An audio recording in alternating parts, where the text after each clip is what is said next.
God's eternal presence and love. There are moments in life when silence feels loud, when we question our worth, our direction, or whether anyone even sees the ache behind our smile. In those moments, I want you to pause and remember this: you are profoundly loved. Not by the world, not by a person, but by the one who created the stars, the oceans, and time itself. God's love for you isn't a fleeting emotion. It's not transactional. It doesn't depend on how perfect your week was or how long your last prayer was. His love is pure, constant, eternal. You didn't earn it, and you cannot lose it. It's always been there.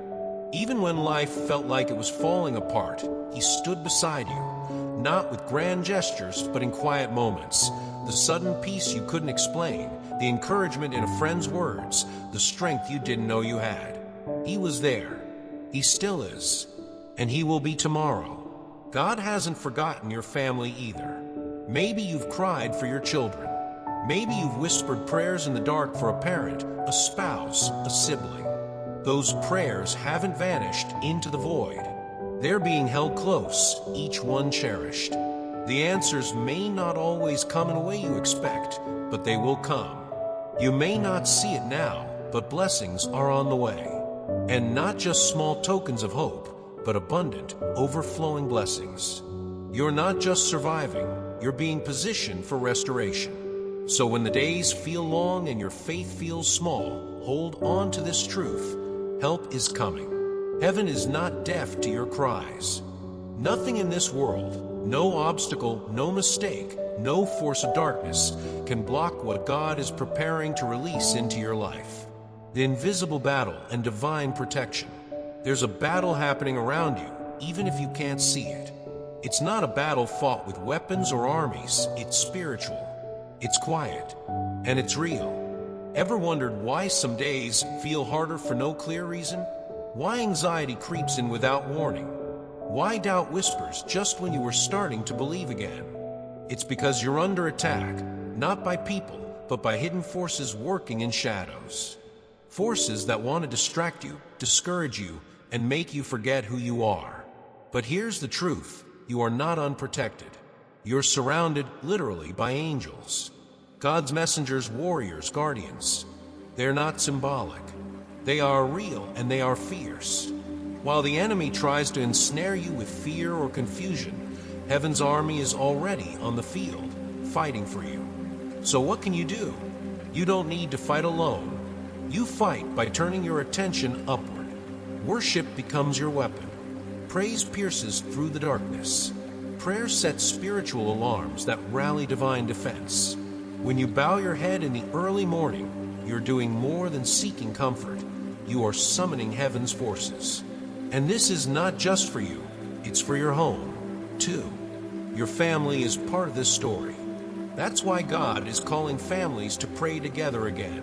Not out of ritual, but out of necessity. Because in these days, these uncertain, fragile times, we need unity, spiritual covering, and a return to sacred places. Let your home be one of those places. Make space for the Holy Spirit, not just to visit, but to stay. Because when He dwells among you, no power in hell can dwell with you. Strength, authority, and victory. Here's a truth we need to remind ourselves of more often. The enemy is not all-powerful. He is loud, yes, persistent often, but he is not God. He doesn't know your thoughts. He cannot read your heart. And most importantly, he doesn't know the full plan God has written for your life. He sees only glimpses. That's why he tries to stop you with fear, distraction, and discouragement, because he knows what's coming if you keep going. But you don't have to fear. God's grace surrounds you like armor. His promises are your legal authority in the spiritual realm. When you stand in that truth, fear begins to lose its grip. And when you're tired, emotionally, physically, spiritually, don't collapse in despair. Call out, because God never sleeps. His strength is made perfect in weakness. He is always ready to lift you up. And if what weighs heavy on your heart today is your children, know this: God sees them too. He's not distant from their struggles. In fact, He's already gone ahead of them. The best thing you can do as a parent or a guardian or simply someone who loves deeply is to surrender them in prayer. It's hard sometimes, I know. We want to fix everything. But real strength is trusting God to protect those we love more than we ever could on our own. When you entrust your children to Him, you are placing them in hands that shape the universe. You are not weak. You are not alone. You are not outmatched. You are covered, strengthened, and victorious, not someday in the future, but right now. From the inside out, joy, peace, and breakthrough. Let me ask you something personal. Have you ever felt like you're just surviving? Like your smile is something you put on, not something that rises from within? If that feels familiar, you're not alone. But you're not stuck either. Because God doesn't just want to save you.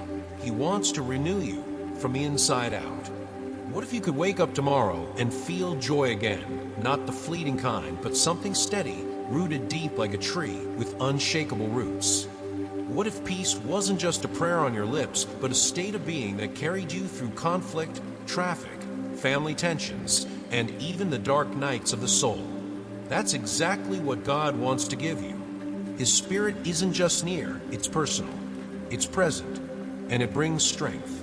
Not just for the battles outside of you, but the battles inside, where anxiety lives, where self-doubt creeps in, where memories try to convince you that you're still broken. But you're not broken, you're breaking through.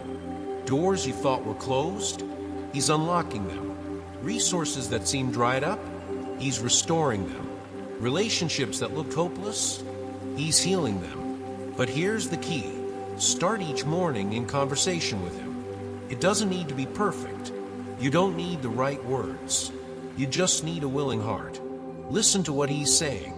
Receive His direction. Because every day, God has a fresh word prepared for you. A message that strengthens, calms, and reminds you you are not a victim of your past. You are a victorious child of the King. And when you live from that identity, the world sees it. They notice something different, not perfection, but peace. Not ego, but confidence. Not striving, but steady hope.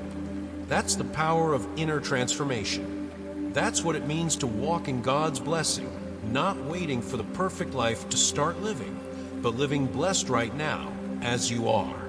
Healing body and finances, a promise restored. Have you ever quietly asked God, can you heal me too? Maybe it wasn't out loud, but in the still of the night, when the doctor's report sat heavy, or when the bills piled higher than your faith felt. If that's you, take a breath. Because yes, He can. And yes, He wants to. God is not indifferent to your suffering. He's not far off, watching from a distance. He's the God who heals bodies, rewrites financial stories, and breathes peace into restless minds. He doesn't just want to heal what hurts. He wants to remove the root of the pain, the shame, the fear that quietly eats away at your strength. Do you remember the image from Scripture of a tree planted by streams of water? That's you. That's what He's turning you into. Not a withered branch trying to survive another dry season, but a living, thriving soul, green, full of life, bearing fruit in every season. And that includes financial healing, too. Let's talk about that, because too many believers think struggle is proof of holiness. But God delights in your provision, not so you can boast, but so you can bless. Not so you can hoard, but so you can carry hope into places money alone could never reach. He wants to wipe out your debts, lift the burdens you carry in silence, and open doors that no bank account could. And He's not looking at your credit score. He's looking at your heart. Healing is coming, not just physically, but mentally, emotionally, financially. But don't just wait for it, prepare for it. Speak it, believe it, walk like someone who's been promised more, because you have. You're not meant to live in survival mode. You're called to thrive like a tree beside the river. The fruit you bear, it's going to bless not just you, but everyone around you. And that's the kind of life God is ready to plant in you today. Unconditional love and the freedom of grace. Maybe no one's told you this lately, so let me be the one to say it. You are deeply, unconditionally loved.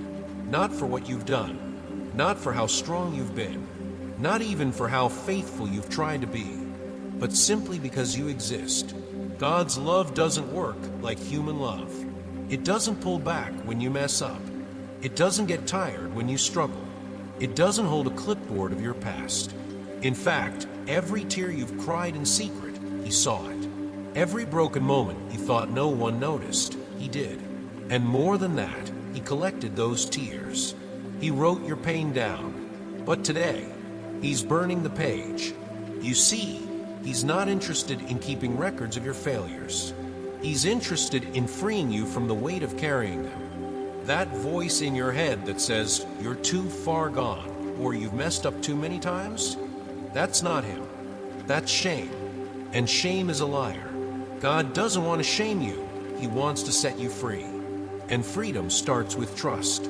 Trust that His love really is that big, that wild, that permanent, that even when the world turns its back on you, He doesn't. Even when others define you by your worst days, He doesn't. He looks at you and sees beauty, sincerity, and worth. That's what grace feels like. It's not soft. It's not passive. It's powerful, because it tells the truth louder than your guilt ever could. You are loved, and nothing will ever change that. So today, let Him burn the pages you've been rereading, the ones filled with regret, comparison, old wounds.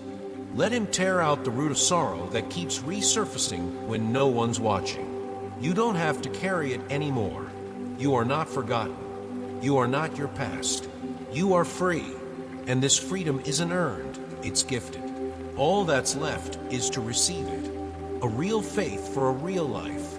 Let me be honest with you. I used to think that to be loved by God, I had to clean myself up first, fix my issues, get my heart straight, say the right prayers with the right words. Maybe you've thought that too, that you need to reach some invisible bar before you qualify for grace. But that's not how God operates. His love isn't waiting for your perfection. It's meeting you in your imperfection. His arms aren't open to your Sunday best. They're open to the real you, the tired you, the doubting you, the broken you, the one who still has regrets. The one who still doesn't understand how He could love someone like you. But He does. You don't have to climb a mountain to hear from Him. You don't need a spiritual GPS to find Him, because He's already here, right now, speaking to you through this moment, through this message, through the ache and the hope in your chest. And His voice, it's not shouting. It's whispering gently, "You are mine, and I still love you." That love, if you let it in, can truly change everything. It won't make life perfect, but it will make it meaningful. It will anchor your soul in storms and give you peace when logic says you should be drowning. It's a love that holds you when the world drops you. That stays when others walk out. That redeems what you thought was beyond saving. And here's what's most powerful. It's not just for eternity, it's for today. For your actual, messy, ordinary Tuesday. God's love isn't just a future reward. It's a present reality. It's the reason you can get up again tomorrow and believe that life can still be beautiful. You don't have to earn it. Just receive it. You don't have to understand it. Just let it hold you. Because when you do, that's when the real transformation begins. Choose what builds, not what breaks. Every day, we make choices, some loud and public, others small and private. And over time, those choices build a life. The question is, what kind of life are you building? There comes a moment when you realize not everything is worth keeping. Not every relationship is worth investing in. Not every habit is helping you grow. Some of them may even be slowly pulling you away from the person you were created to be. Maybe you felt it, the weight of compromise, the ache of pretending, the exhaustion of trying to please everyone while your soul grows weary. If you're feeling that, then maybe this is the moment to reset, to stop choosing what feels good temporarily and start choosing what bears fruit eternally. Let go of what's been draining you, the toxic conversations, the voices that speak fear instead of faith, the behaviors that leave you feeling ashamed rather than whole. You are not called to remain in what is slowly killing your peace. Choosing the right thing doesn't mean life will get easier overnight, but it does mean it will become more aligned. An alignment with God's truth will always lead to joy, even when the path is narrow. And if you're raising children, this choice matters even more, because they're watching, not just what you say, but how you live. When you chase integrity over approval, they notice. When you speak words that build instead of criticize, they learn. When you encourage their talents, when you fan the flame of their dreams, you're investing in future leaders, people who can shape families, communities, maybe even nations.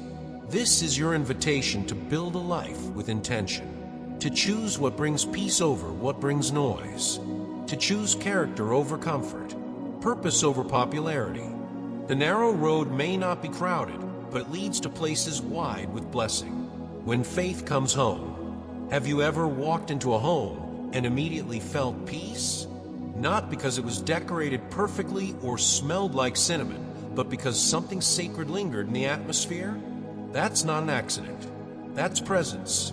That's what happens when a home becomes a sanctuary, when faith isn't just something you do on Sunday, but something you breathe every day. And the beautiful truth, your home can be that place too. Revival doesn't have to start in a church building. It can begin in your living room, around your dinner table, during bedtime prayers with your kids. It starts when we choose kindness over reaction, when we bring worship into our daily routines, when forgiveness becomes a habit, not a rare event. Maybe you've had conflict in your home, words that wounded, silence that hurt more than shouting. Maybe faith feels like a private thing, and your house is filled with closed hearts. But God is in the business of turning cold spaces warm again. He takes the fractured and makes it whole. He transforms harshness into gentleness.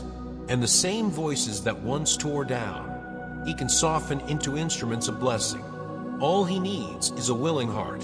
When one person in a family chooses to seek God sincerely, it plants a seed. And over time, that seed grows quietly, slowly, but it grows. You may not see it yet, but things are shifting. Prayers whispered in private have more power than you think. So begin there.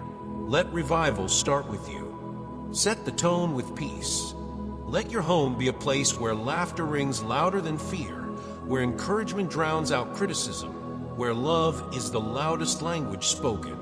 This is not just about improving your household. It's about inviting heaven to dwell with you. And when that happens, your house becomes more than a shelter. It becomes a sacred space, a lighthouse for others, a testimony that faith doesn't just survive in this world, it flourishes right at home. Preparing for His return, let it begin with you. There's something stirring in the atmosphere.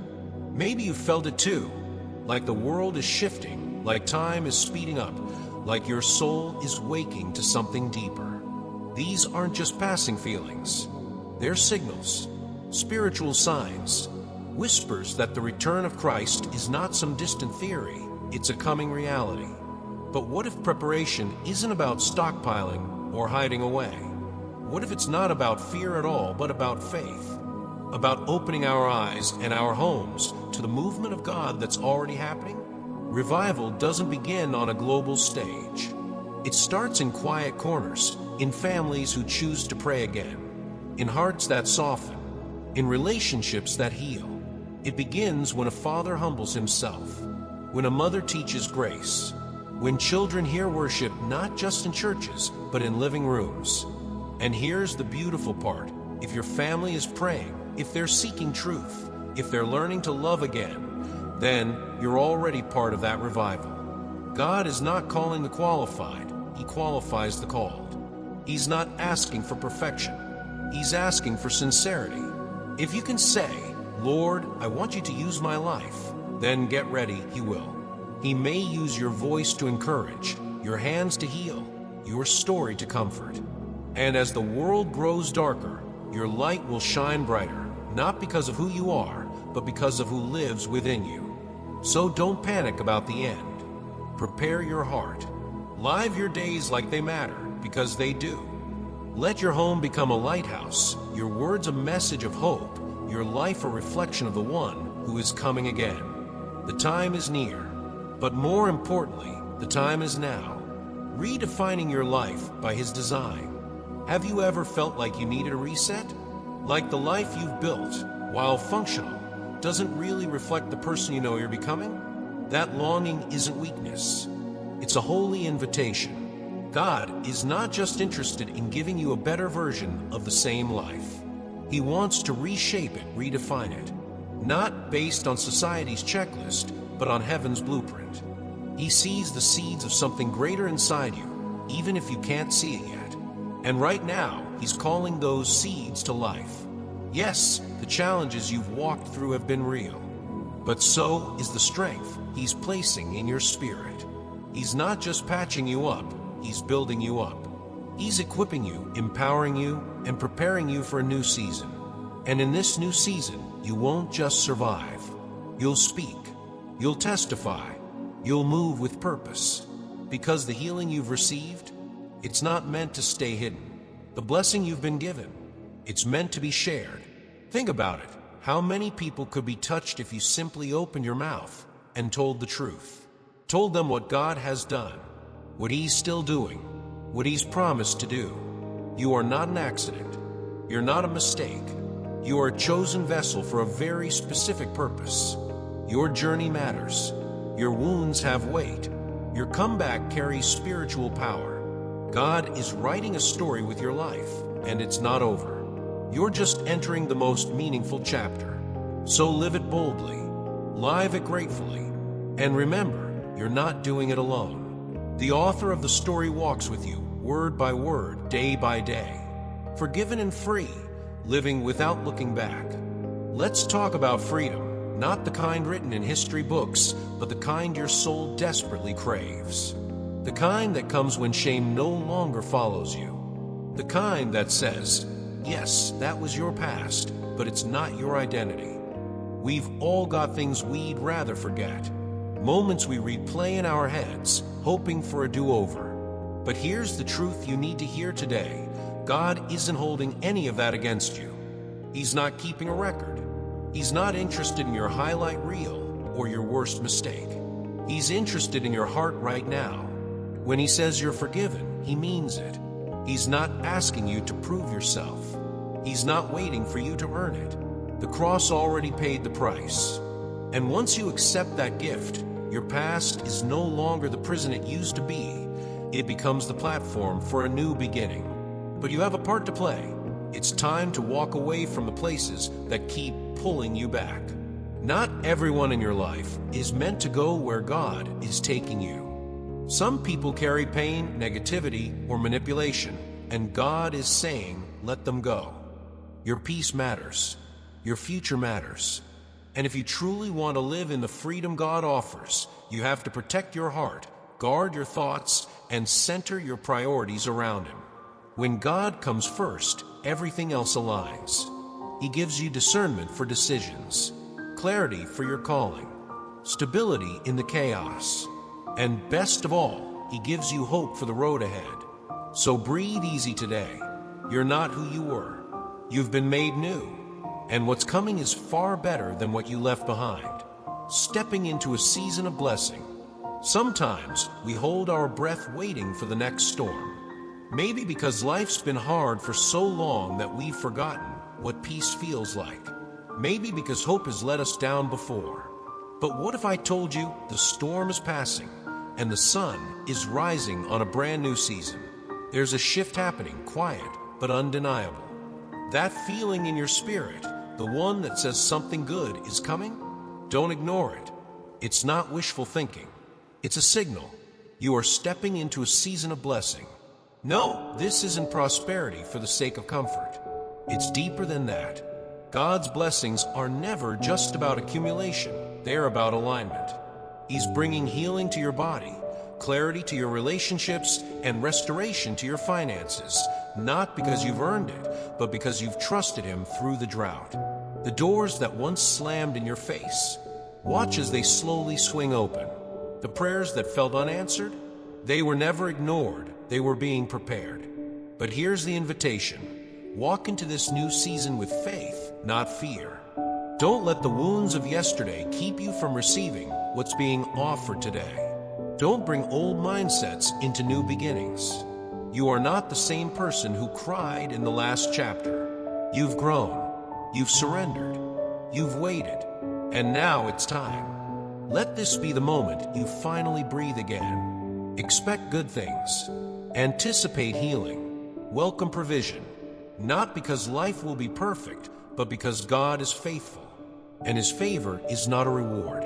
It's a reflection of who He is. So step forward, not timidly, but boldly. This is your season, and it's just getting started.